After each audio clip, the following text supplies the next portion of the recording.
Om.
perkataan yang keluar dari mulut hamba merupakan kehendak yang berasal dari Tuhan. Terima kasih Bapa. Persiapkan hati kami semua untuk menerima kebenaran dan berkat dari firman Tuhan. Di dalam nama Yesus Kristus kami berdoa dan bersyukur. Amin. Ada kemajuan. Mulai lagi ibadah tengah minggu. Saya hari ini buru-buru sebelum itu kok ibu baru saya datang agak sibuk masalahnya hari ini.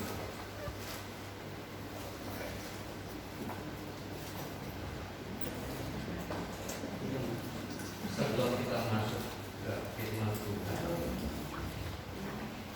minggu lalu di ibadah tengah minggu Bapak Gembala bilang tentang Kristen progresif. Saya suka. Kenapa? Saya senang dengan progresif. Tapi di musik ya, di musik ada pemain musik di sini, ada lokasi belakangan.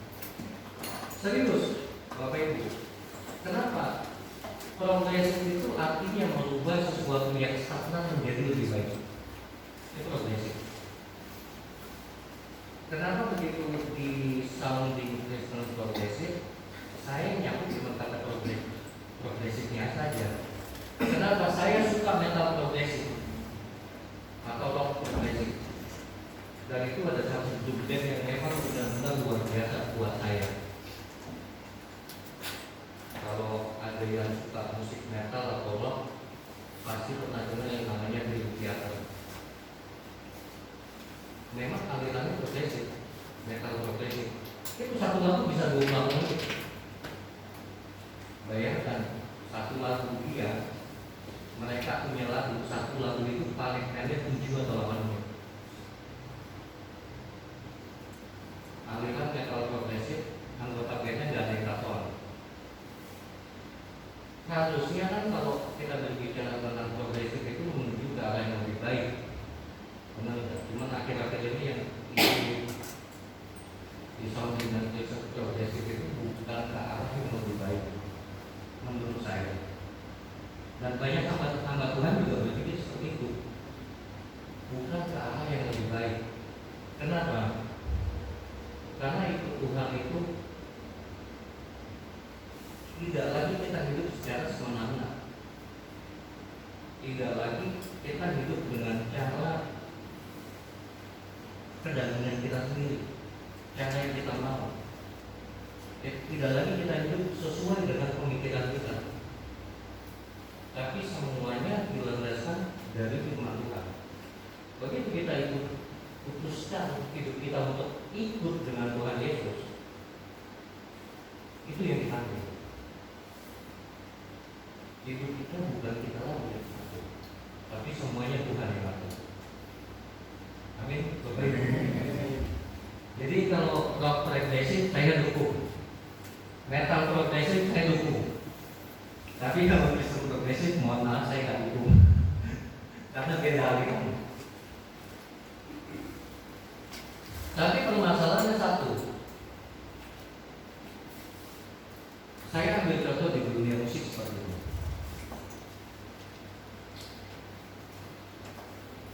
Pada zaman awal-awal mula, mungkin orang bernyanyi seperti Daud di Alkitab kan ditulis dia bernyanyi menari itu pakai kecapi.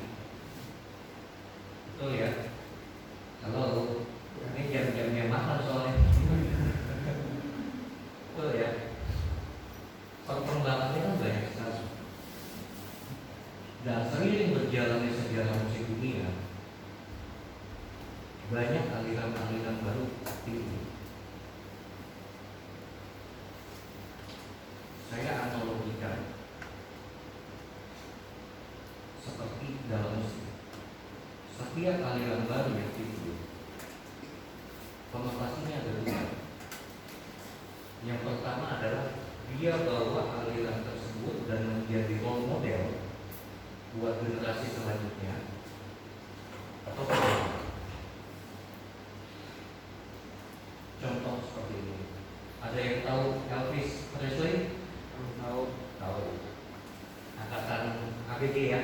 Angkatan batik gue pasti tahu semua. Elvis dibilang king of rock dan pop. Tuh ya. Suaranya bariton. Benar ya, bapak-bapak, terutama bapak-bapak. Betul ya, suaranya bariton, agak ngebas, agak berat. Saya tanya lagi, apa suara Elvis yang dijadikan patokan suara singernya Robert sekarang? Bukan. Yang dijadikan suara patokan suara singer rock adalah vokalis Led Zeppelin. Nggak ada yang tahu ya Led Zeppelin ya. Sudah jangan cari tahu Pak dulu. Tapi kalau sekarang itu paling belakang Yason. Yason pasti ngerti kalau saya ngomong. Kalau sekarang yang dijadikan patokan suara vokalis rock itu adalah Steven Tyler, vokalisnya Aerosmith. Mungkin banyak yang tahu. Tapi ya saya pasti tahu sih. Kebetulan namanya sama saya, beda belakangnya. Yang kedua, waktu aliran punk keluar, ada yang menyangka nggak punk itu sampai besar lintas generasi? Kan nggak ada. Kalau musik pop, ya udah flat dari dulu sampai sekarang segitu-gitu baik dari zaman yang Happy Koes dan Betharia Sonata sampai yang terakhir tuh yang sekarang ini siapa nih yang masuk musik TikTok semua itu pop gitu kan, nggak mempengaruhi perkembangan zaman, tapi kayak punk, rock, grunge itu mereka pengaruh ke perkembangan zaman. Kita balik ke Alkitab. Sejarah itu membuktikan bahwa Kristenan sering diserang oleh aliran yang gak jelas. Rasul Paulus pernah bilang di Alkitab, jangan kamu terpengaruh oleh ajaran-ajaran yang tidak benar, termasuk ajaran-ajaran dari nenek moyang. Pertanyaannya satu,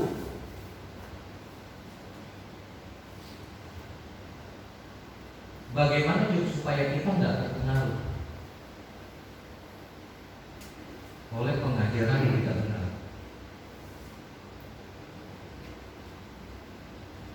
Itu kan pertanyaannya itu. Bagaimana supaya kita tidak terpengaruh sama pengajaran-pengajaran yang tidak benar? Lagi kemarin minggu lalu, saya masih ingat jelas Bapak Gembala bilang ada ex-jemaat sini yang nyemplung, tertarik, dibawa pergi oleh saksi Yehova. Dan saya dengar bukan pertama kali kemarin atau minggu kemarin, bertahun-tahun sebelumnya saya pernah dengar dari Bapak Gembala. Terus gimana caranya supaya kita bisa tumbuh dalam iman, bisa tetap dalam pengajaran yang benar?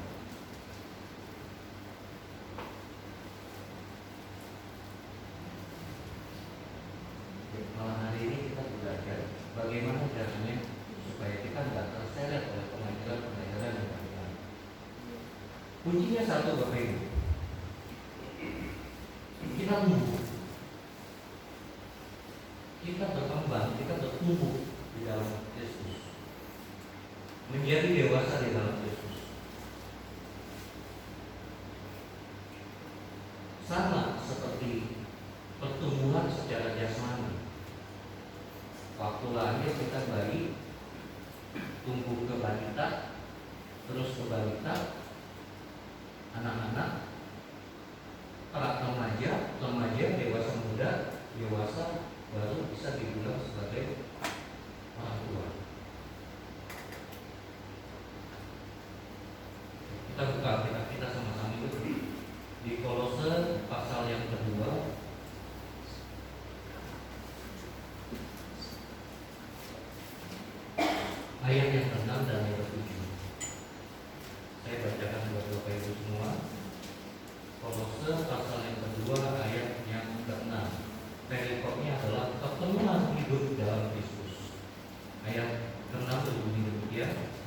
kamu telah menerima Kristus Yesus Tuhan kita.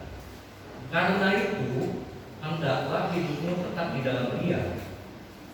Hendaklah kamu berakar di dalam Dia dan dibangun di atas Dia. Hendaklah kamu bertambah teguh dalam iman yang telah diajarkan kepadamu.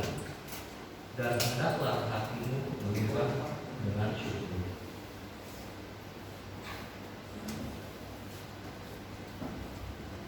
Tujuan orang Kristen untuk bertumbuh adalah untuk menjadi dewasa dalam iman. Alkitab bilang, iman itu tumbuh karena pendengaran akan firman Tuhan. Berbeda dengan pertumbuhan secara jasmani. Pertumbuhan secara jasmani, begitu seseorang sudah menginjak 17 tahun, keluar namanya ID, KTP, ya kan? Kartu tanda penduduk. 17 tahun dianggap sudah dewasa. Dalam undang-undang itu, begitu sudah memiliki KTP, sudah bisa nikah. Kenapa? Karena sudah dianggap dewasa. Hak politiknya diberikan pada saat 17 tahun. Betul nggak Bapak Ibu? Nanti boleh nyolok pemilu ya. Boleh nyolok pemilu. Tapi orang Kristen nggak seperti itu. Pengikut Yesus, kedewasaan iman bukan ditentukan dari hukuman. Nah ini yang bahaya. Ini bahaya. Saya paling senang kalau nyentil jemaat begini. Kekristenan, kedewasaan dalam kekristenan itu bukan ditentukan dari umur seseorang. Ada amin? Aminnya terpaksa. Kenapa? Bercermin dari anak saya. Saya punya anak 2, 3. Yang 1. Soalnya masih kecil. Kalau yang 1 yang kecil kan kalau di gereja itu waktunya buat dia santai tidur. Makanya lebih banyak tidur sama fisik di gereja. Yang pertama umurnya saya lupa 16 ya, 16 tahun. Yang kedua umurnya sekitar 12, ya jarak 12 tahun. Tapi Bapak Ibu bayangin, anak saya belum tahu tingkat pertumbuhan imannya lebih dari anak saya pertama. Kenapa? Joseph itu, maaf ya Ibu Bapak ya, bukan banggain anaknya. Joseph itu mulai doa syafaat waktu dia umur 6 tahun. Dia sudah bisa berdoa syafaat.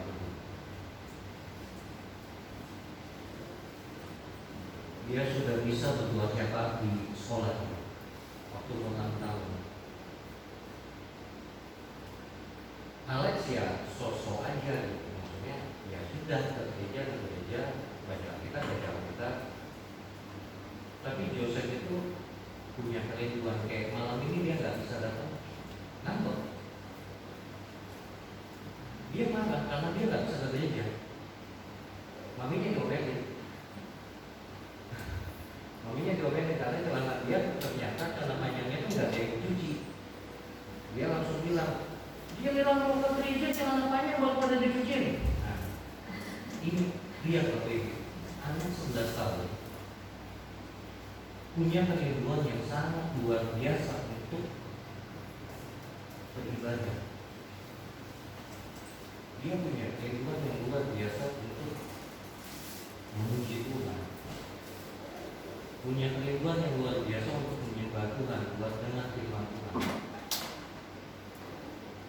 Tapi ada jemaat juga, nggak ada di sini ya. Ini jemaat gereja lain. Tadi saya kenal 60 tahun, umurnya 60 tahun, 61 lah.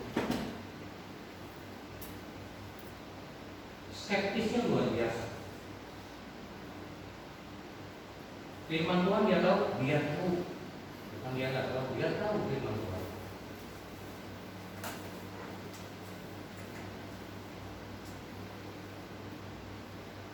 rasa apa namanya, bukan egois tapi lebih ke dia curigai orang semua yang di sekeliling.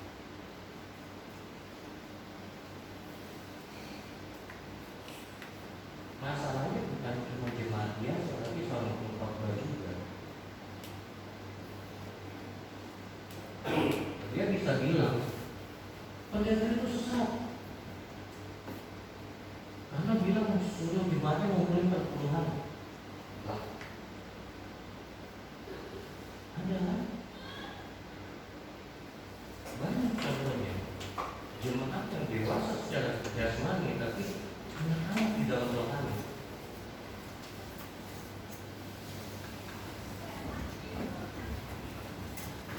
Banyak Bapak Ibu. Giliran hamba Tuhan yang khotbahnya kena tadinya nih kesentil. Besoknya tidak gereja. Ada nggak ya kayak gitu? Banyak. Di sini nggak ada. Di sini mah jemaatnya baik-baik. Benar. Di sini jemaatnya baik-baik. Yang nggak baik di bawah gitu kan? Banyak. Berebut lahan parkir sama teman gerejanya bisa nggak ngomong. Padahal sama-sama udah dewasa kan. Terus temannya pakai anting baru ke gereja, dia iri hati, pulang gereja diomongin. Ini cewek ya, bukan cowok pakai anting baru kan.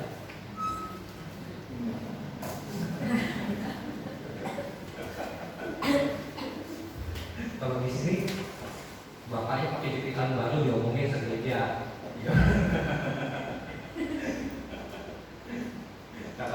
Apa ya asalnya kan. Yang lebih parah enggak dari contoh jemaat yang enggak dewasa. Begitu ibu gembalanya pakai kalung emas baru, dia bilang perpuluhan buat Tuhan. Langsung lakunya jangan-jangan nih. Benar kan? Banyak.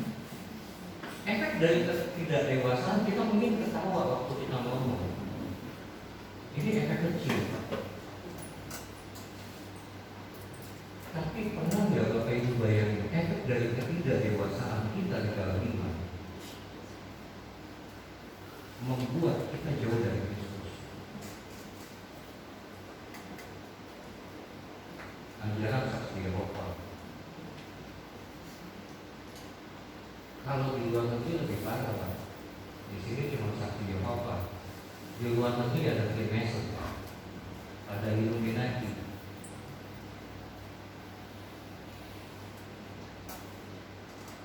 Terus ada lagi agamanya Israel kan. Terus ada lagi yang Pak Gembala bilang, saya nggak tahu lagi sebenarnya. Hypertrace. Enak banget tuh, kalau hypertrace tuh enak sekali.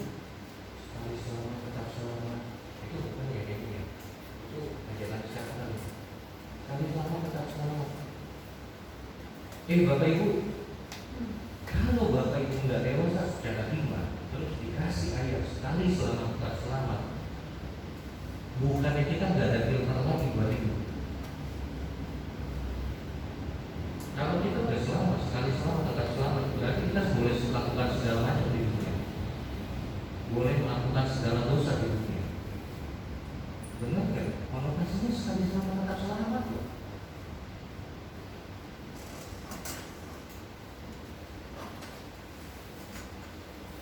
Terus ada yang bilang kita sudah diampuni dosa kita, dosa dosa keturunan, dosa masa lalu, dan dosa yang akan datang. Saya lupa ada yang kayak gitu. Dosa masa lalu sudah diampuni Pak. Kalau orang nggak dewasa secara iman, dia akan mentah-mentah, dia akan bilang berarti bebas berbuat dosa. Betul nggak? Ya saya kan angkatnya begitu. Kalau dosa yang akan saya buat sudah diampuni oleh penyaliban kayu salib, bebas nggak berbuat dosa? Bebas. Bebas Pak, berbuat dosa udah diampuni. Tapi yang kita berbicaranya beda Pak. Alkitab bicaranya beda di Kolose pasal 2. Hendaklah kamu berakar di dalam Dia, hendaklah kamu berakar di dalam Kristus Yesus, dibangun di atas Yesus, dan bertambah teguh dalam iman yang telah diajarkan kepadamu. Jadi kita hidup nggak bisa bebas semau gue.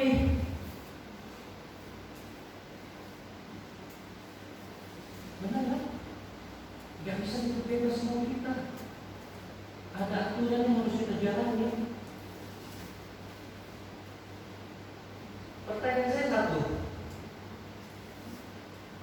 Kalau Yesus di dalam kita, maukah kita melakukan dosa?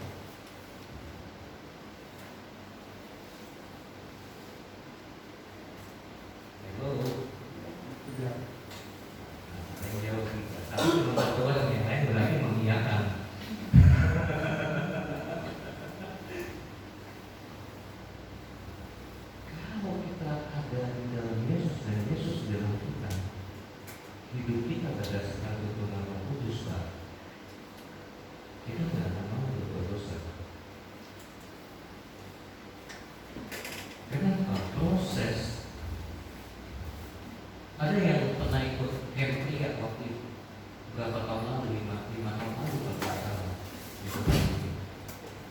Waktu itu masih ada, ini Pak Mati ikut. Saya masih ingat, soalnya saya waktu itu jadi mentor. Kalau nanti ikut terus dari sini ada pasti lagi ikut waktu itu. Pak Gali ini ikut. Terus siapa lagi? Pak Yume ini ikut ya? Oh enggak. Masih ingat nggak ada satu slogan di camp pria itu yang berkata begini: kesempurnaan seorang pria diukur sebagaimana sekarakter dia dengan Kristus, kurang lebih bahasanya seperti itu. Betul ya Pak ya? Karakter kita di dalam Kristus itu mencerminkan sebenarnya kedewasaan kita.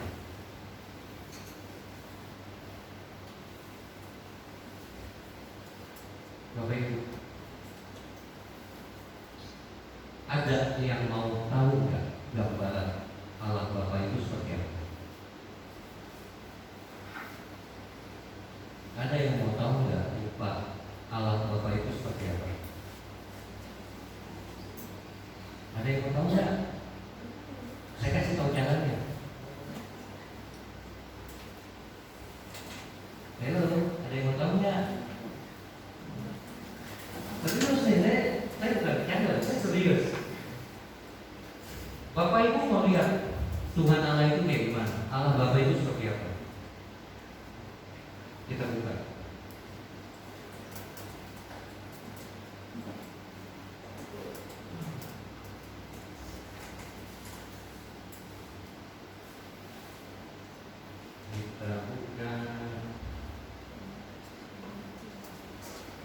Kejadian 1 ayat 26.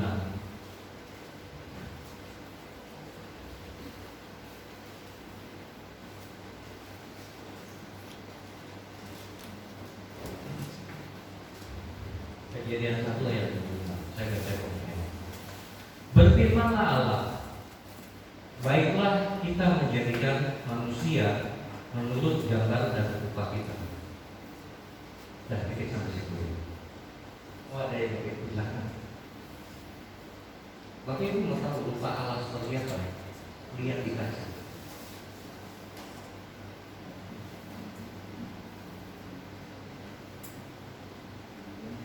Lihat di kaca.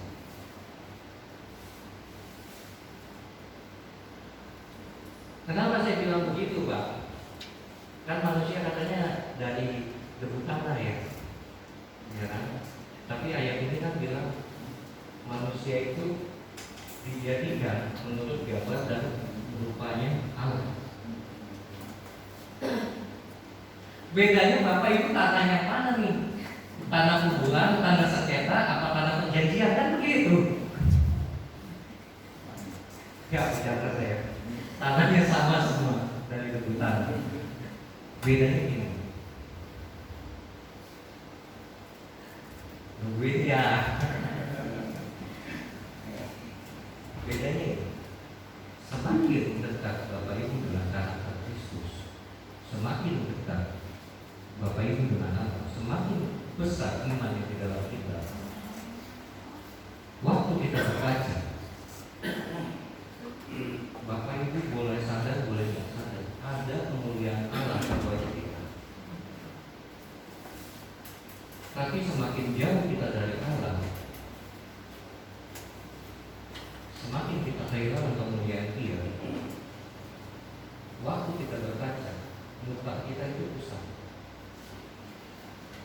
Mau habis mandi deh, pokoknya usang gitu. Kalau anak-anak itu bilang auranya itu gelap.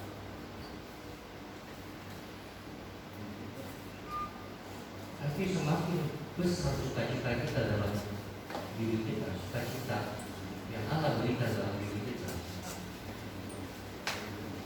muka kita itu gelap. Makanya Bapak Ibu kalau lihat Tuhan itu seperti apa, tadi selalu berkata kayak apa? Narsis itu serius. Saya berkaca tiap pagi habis mandi, kalau istri juga, saya cuma bilang kepada ya Tuhan, terima kasih ganteng banget Tuhan. Serius. Kenapa? Memang kita mikir apa? Dewasa dalam Tuhan itu artinya kan berserah. Berserah penuh sama Tuhan. Dewasa dalam Tuhan itu artinya kita bisa punya daya tahan dalam hidup. Dewasa dalam iman itu yang paling terakhir, dewasa dalam iman itu artinya kita mau untuk melayani Tuhan. Ingat ya, mau untuk melayani, bukan mau karena disuruh melayani.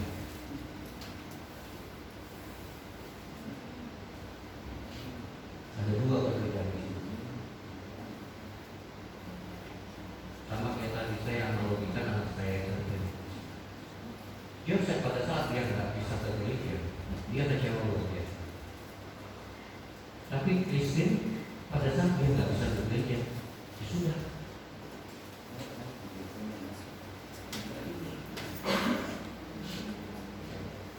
Ada dua karakter dalam diri kita yang menunjukkan kedewasaan kita secara rohani. Entah kita ngotot untuk melayani Tuhan, untuk dekat sama Tuhan, atau begitu kita terbentur satu masalah, ya sudah stagnan jalan kita. Kekhawatiran kami sebagai orang tua, saya sama istri, itu gak Alex, gak Kristi. Jujur itu jadi satu pergumulan kami juga. Kenapa? Anak ini masuk dalam masa pemberontakan. Masa-masa pemberontakan. SMP, kelas 3. Masa pemberontakan. Di mana dia punya pikiran untuk mengeksplor segala sesuatu yang baru.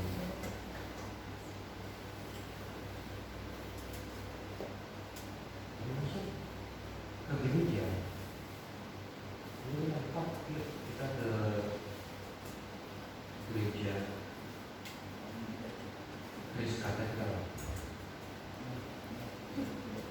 Kalau pagi ini kan udah bosan muter-muter gereja. Mulai dari gereja sesat sampai Katolik udah dimasukin.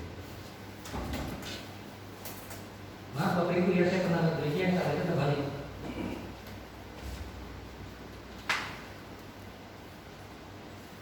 Yang kalau lagi ibadah itu kita ada botol selawat di depan untuk diminum darah.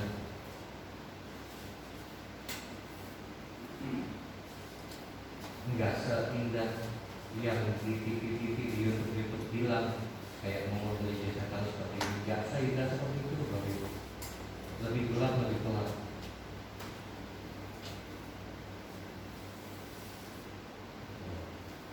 Bapak Ibu udah bosan pindah-pindah gereja. Karismatik, Pentakosta, Katolik, Protestan.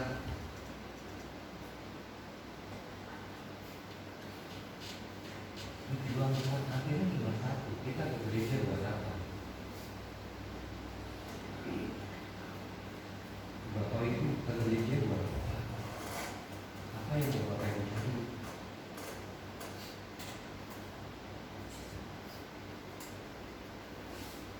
Ini salah satu faktor kedewasaan kami itu. Kenapa? Ada orang ke gereja buat cari hubungan. Kenapa di gereja itu banyak orang sukses katanya? Cari hubungan, jadi mudah-mudahan bisa terusin bisnis atau bisa buat kerjasama. Ada yang jadi datang ya ke gereja. Kalau datang ke gereja cuma mau ngumpulin berkatnya Tuhan.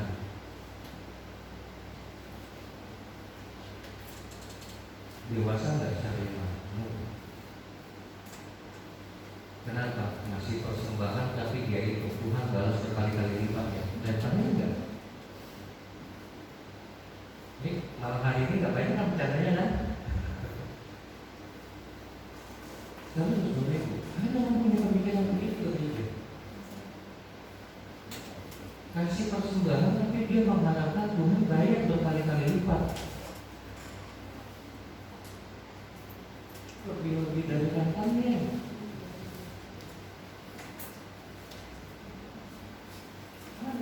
Ada lagi orang berbeda. Cuma buat memperlakukan Tuhan sebagai guru. Ada lagi kan bahasa memperlakukan Tuhan sebagai guru. Giliran sakit, giliran susah, dia datang ke gereja, minta berkat Tuhan, Tuhan sembuhin. Minta berkat Tuhan, Tuhan tolongin. Tapi giliran udah sehat, gerejanya Mangga Besar. Tahu gereja Mangga Besar Bapak Ibu? Masuknya malam Minggu, pulangnya Senin pagi.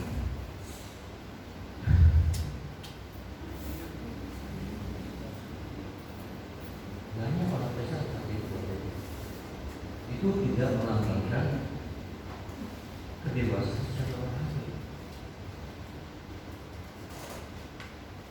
Jemaat yang seperti itu, orang-orang yang seperti itu, saya cuma bilang anak-anak di dalam Kristus.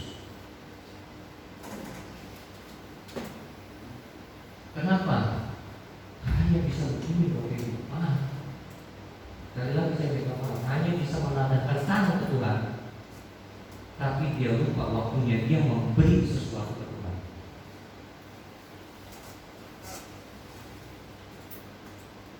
Orang yang dewasa secara iman tidak ada yang seperti itu. Begitu bayar perpuluhan, hitung-hitungan sama Tuhan. Banyak. Enggak, saya cuma ngomong ya, di gereja ini kan nggak ada. Saya cuma ngomong. Banyak. Begitu kasih persembahan, hitung-hitungan sama Tuhan.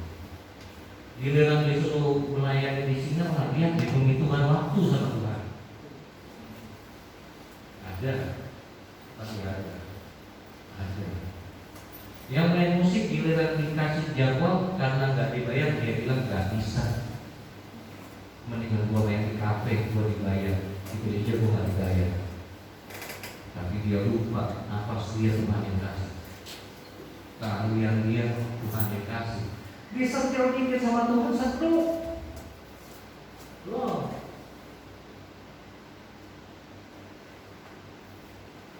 Kita sebagai orang yang dewasa dalam iman, dewasa secara rohani, yang imannya luar biasa.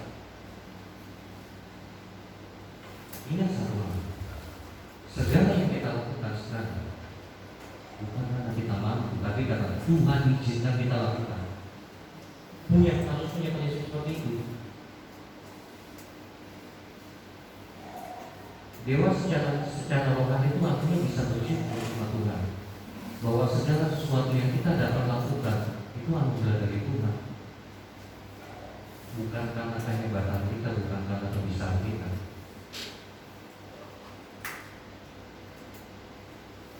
Segala sesuatu yang kita punya itu pemberian dari Tuhan.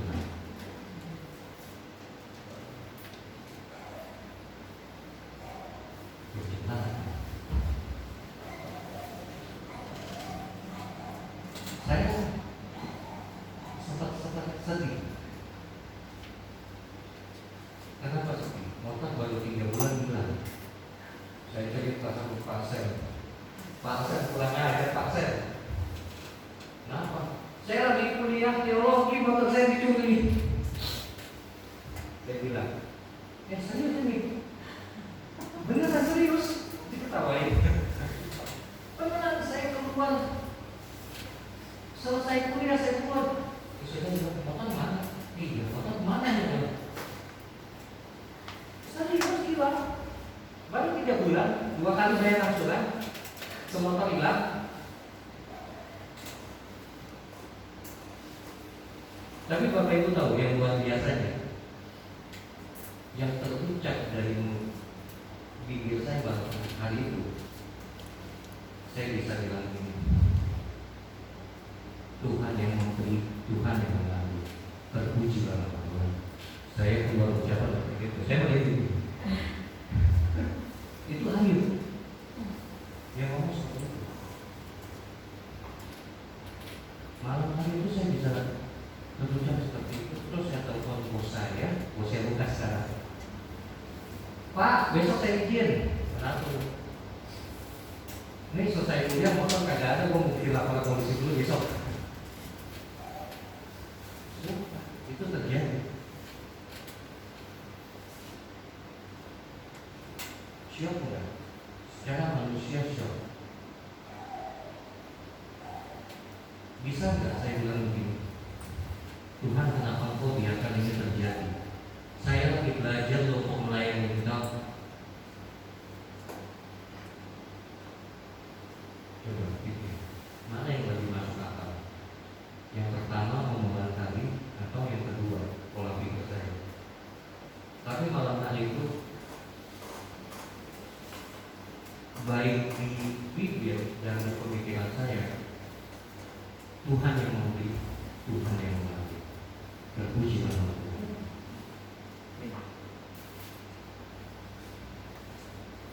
Nah, kita tutup 10 menit lagi.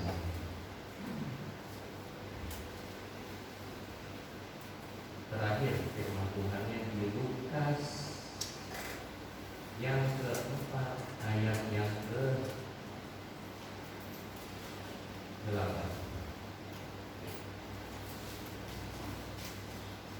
Tadi saya sebutin kan, kenapa kita harus dewasa secara rohani. Yang pertama supaya kita mempunyai daya tahan. Yang kedua, agar kita bisa melayani Tuhan. Artinya mulai mengambil tanggung jawab. Nah, ini yang terakhir ayat. Kenapa kita harus menjadi dewasa secara iman?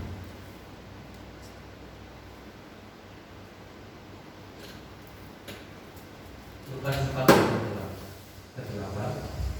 Firman Tuhan berkata demikian. Tetapi Yesus berkata kepadanya, ada tertulis, engkau harus menyembah Tuhan Allahmu dan hanya kepada Dia sajalah engkau berbakti. Jadi jelas Bapak Ibu, kenapa harus dewasa secara rohani? Agar kita tahu Tuhan kita yang benar siapa. Kita nggak salah menyembah Dia, kita nggak terbang-bincang oleh ajaran-ajaran yang nggak jelas. Semakin kita dekat sama Tuhan, semakin berkuat iman kita, berakar di dalam Tuhan. Percaya Bapak Ibu, apapun yang orang bilang tentang ajaran yang tidak benar, Bapak Ibu nggak akan berkuat.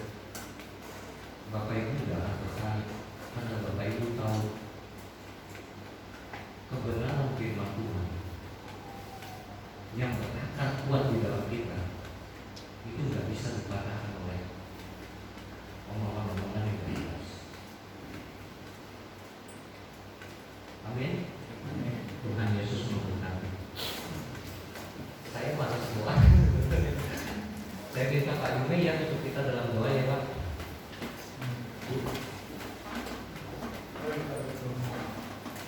Segala pujian dan syukur kami hanya kepada Tuhan. Terima kasih buat kebenaran hari ini yang disampaikan dalam doa-Mu. Kami percaya biarlah seluruh kehidupan kami semakin bertumbuh dalam Tuhan, dan kami semakin dewasa di dalam Tuhan. Dan ya Bapa, biar Engkau Tuhan dan Roh Kudus Engkau mengurapi setiap kami, menuntut kami sehingga kami boleh melakukan apa yang menjadi kebenaran firman Tuhan yang sudah disampaikan. Kami percaya kami mau menyatakan dalam kehidupan kami. Berkati hamba-Mu, berkati keluarganya, anak istrinya. Engkau yang terus menyertai, memberkati kehidupannya, biar harapan Allah terus menunjukkannya semakin kuat dalam Tuhan, dalam melayani Tuhan, dalam kebesaran kami di tempat ini. Terima kasih Bapa, segala pujian dan syukur hanya kepada Tuhan. Dalam nama Tuhan Yesus kami berdoa. Amin.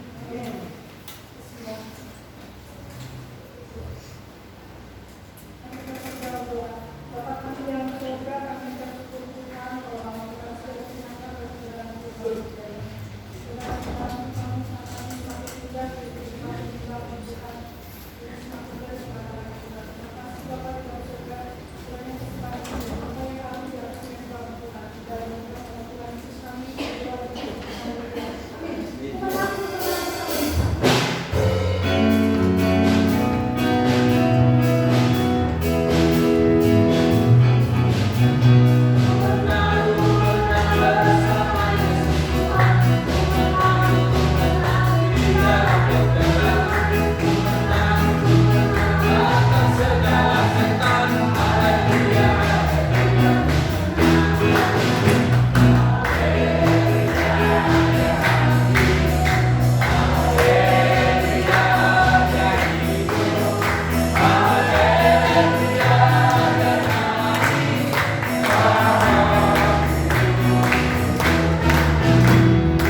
Minggu kemarin saya lupa menyampaikan bahwa besok jam 8 pagi ada ibadah memperingati kebangkitan Tuhan Yesus. Besok hari itu kenaikan Tuhan Yesus. Jadi jam 8 pagi.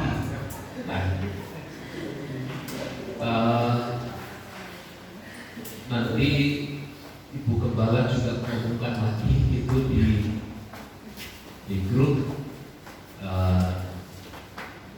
Berdoa biar semua berjalan dengan baik, dan Bapak Ibu Saudara bahwa hari malamnya doa malam masih ada di Gembala. Ya ada. Mau berapa orang yang menghadir silahkan ya.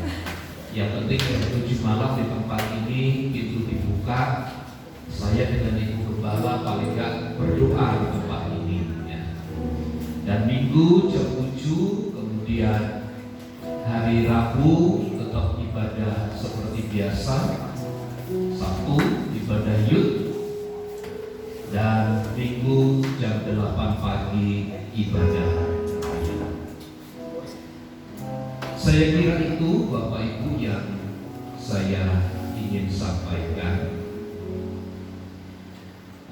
Yang sudah masuk Pak Yumai untuk ke Ragunan 109 yang sudah bayar Pak. Itu Ibu Gembala belum bayar ya? Tagih dong Pak, saya nagih susah Pak. Panitia harus nagih. Saya lebih takut Pak. Saya pengen nagih Bapak.